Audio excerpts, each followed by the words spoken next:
Yo les bros, bienvenue sur Spatule Bro, je suis le chef et on se retrouve pour notre deuxième review, donc du second épisode d'un animé de cette saison qui était, semble-t-il, très attendu. Je parle bien sûr de The Beginning After the End. Voilà, adaptation du webtoon éponyme qui est lui-même une adaptation d'un light novel.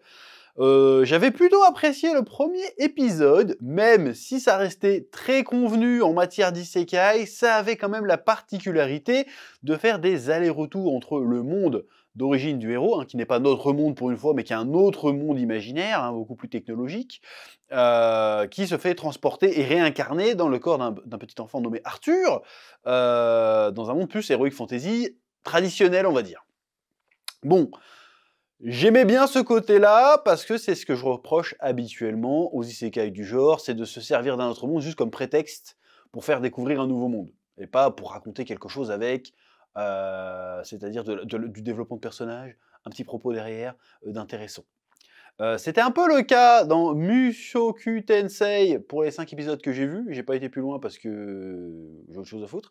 Et là je me suis dit The Beginning After the End, j'ai bien aimé le ton du premier épisode, donc je me suis dit allez, donnons-lui sa chance pour ce deuxième épisode. Et qu'est-ce que j'ai pas fait? Qu'est-ce que j'ai pas fait? Parce qu'en même temps, dans le même temps, il y a eu une immense polémique. Ah bon, immense, peut-être pas exagéré, mais disons que ça a fait un espèce de bad buzz, car les séquences d'animation de ce second épisode étaient franchement pas folles. On était sur du PowerPoint tiers. On était sur de la translation de fichiers JPEG qui était pas folle. Certes, mais j'ai envie de dire, rien dans le premier épisode laissait présager que l'animation allait être folle. C'est pour ça que j'ai pas compris les gens déçus juste au deuxième. Parce que dans le premier, excusez-moi, mais il y avait rien de fou dans le premier non plus. C'était, en termes de direction artistique, même l'opening, c'est générique as fuck, tu vois, c'était pas... Il y avait rien de spécialement ouf, en fait. Donc je comprends pas la déception. Parce que le premier épisode ne promet pas du Wit Studio, si tu veux. Ça se voyait que ça allait être générique. Donc dans le deuxième épisode, effectivement, l'animation est ultra générique, mais générique feignant. Oui, quand il y a des combats, c'est le héros qui fait, enfin le mec qui se bat qui fait aïe, et puis les ennemis qui font derrière, ils font ah, comme ça, en mode on bouge quasiment pas. Oui, l'animation était dégueulasse. Mais bon, j'ai envie de vous dire, les gens, vous êtes trop exigeants aujourd'hui. Vous êtes trop exigeants. Non, je rigole, vous avez raison d'être exigeants. Mais bon, moi j'ai regardé les animés dans les années 90-2000. Les animés un peu génériques, c'était de ce goût-là aussi, tu vois, donc faut s'habituer, on peut pas manger du caviar tout le temps, de temps en temps, t'as un peu le club sandwich dégueulasse. Voilà, bon c'est dommage, parce que là, l'animation est sur un truc qui était vraisemblablement attendu, tu vois qu'ils ont pas fait les efforts, c'est un peu dommage, donc je comprends la frustration. Maintenant, en ce qui concerne, parce qu'en plus ça allait loin, la polémique, enfin ça allait loin. Il y a une pétition pour refaire l'animé, pétition qui ne mènera jamais à rien. Voilà. Mais c'est dommage qu'ils ont même pas fait semblant, au moins pour 2-3 épisodes, de mettre le paquet et puis après de faire un downgrade, tu vois. Comme un peu pour The Rising of the Shield Hero. Tu vois, les 2 premiers épisodes, tu dis oh ça a l'air sympa, et puis au final, bon, c'est une merde générique comme les autres. Bon, dommage. Bon, moi ce qui m'a intéressé dans cet épisode, c'est qu'en termes d'histoire, malgré tout, l'animation est dégueulasse, tout ce que tu veux, mais j'ai été pris dedans. Voilà. J'ai été pris dedans. Et je vais même te dire, j'ai été pris dedans que j'ai même pas fait gaffe, l'animation était dégueulasse à la base. Trop habitué. J'ai même pas fait gaffe, je me suis même pas fait la réflexion, putain, l'animation est dégueu. C'est après que j'ai vu qu'il y avait une polémique, j'ai fait, ah, mais oui, effectivement, c'était dégueu. Mais sinon, j'étais pris dedans. Et pour que je sois pris dedans, alors que c'est un isekai, faut y aller, faut y aller. Donc j'ai bien aimé déjà l'introduction avec le roi Grey, c'est comme ça qu'il s'appelait dans sa vie précédente, avec une scène très forte où un mec qui est vraisemblablement un traître ou un espion d'un pays voisin, j'ai pas très bien compris, se fait choper et donc se fait juger, il va être condamné à mort, et sa famille avec. Et le gars, il implore le roi en mode non, s'il vous plaît, faites-moi ce que vous voulez, mais essayez d'épargner ma famille, s'il vous plaît, parce que si on retourne dans notre pays d'origine, je crois que c'est ça, on va avoir un traitement pire que la mort, s'il vous plaît, épargnez ma famille. Bon, on se dit, le gars, il va hésiter, il va libérer la femme et le gosse, il fait non. Il prend son épée, il bute la femme et le gosse, et le gars, il comprend que c'est un acte de bonté, en fait. Genre, vas-y, il faut quand même qu'il paye, mais vas-y, je les tue tout de suite, comme ça au moins, ils seront pas torturés, je sais pas où, d'où tu viens. Bon, ça pose un peu l'ambiguïté du personnage, je trouve ça intéressant. C'est-à-dire que le mec, contrairement à ce qu'on a déjà vu, dans pas mal d'isekai du genre, il n'y a pas le côté loser. C'est pas un loser qui refait sa chance, si tu veux. C'est un mec qui était déjà au top, qui a connu la puissance, et qui se remet, enfin qui découvre plutôt une vie simple, qui repart de la base. Bon, il partait déjà de la base. Le gars, c'est un orphelin, un clochard, qui est devenu empereur ou roi, là.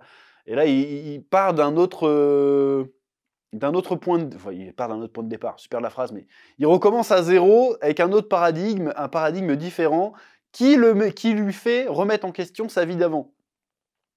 C'est-à-dire qu'il a fait des choix, il comprenait pas pourquoi le gars plaidait, voulait se sacrifier pour sa femme et son fils, il comprenait pas.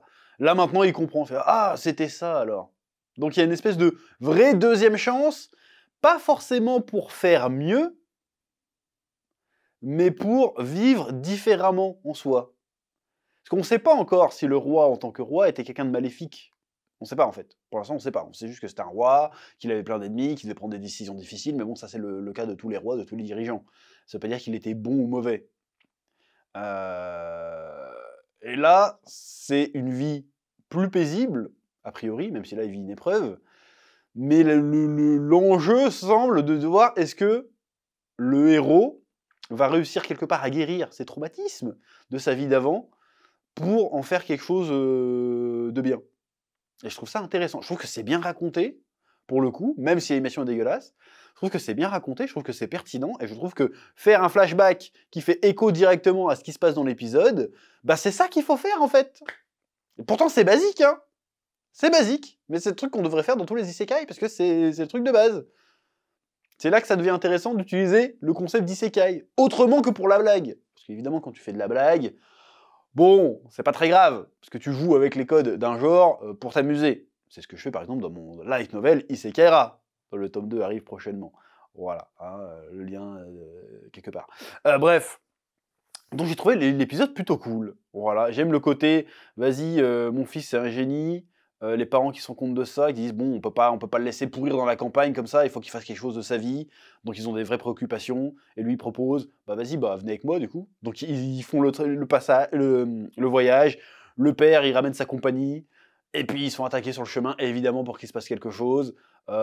Et puis ça se termine sur un suspense. On sait très bien qu'il va pas crever, mais on se demande, putain, le père va s'en sortir, qui va rester sur le carreau, comment ils vont se tirer de cette situation. Il y a la daronne qui est enceinte, il va avoir un grand frère, donc il va vraiment avoir une vraie famille, tu vois. Genre, donc le gars, il allait expérimenter un truc de fou, il se sacrifie pour sauver sa mère. C'est stylé, c'est stylé. Voilà, pour l'instant, j'aime bien. J'aime bien. Reste à savoir ce qu'ils vont raconter par la suite avec ça. Donc j'ai cru comprendre qu'il allait avoir un arc où il va à l'école, tout ça.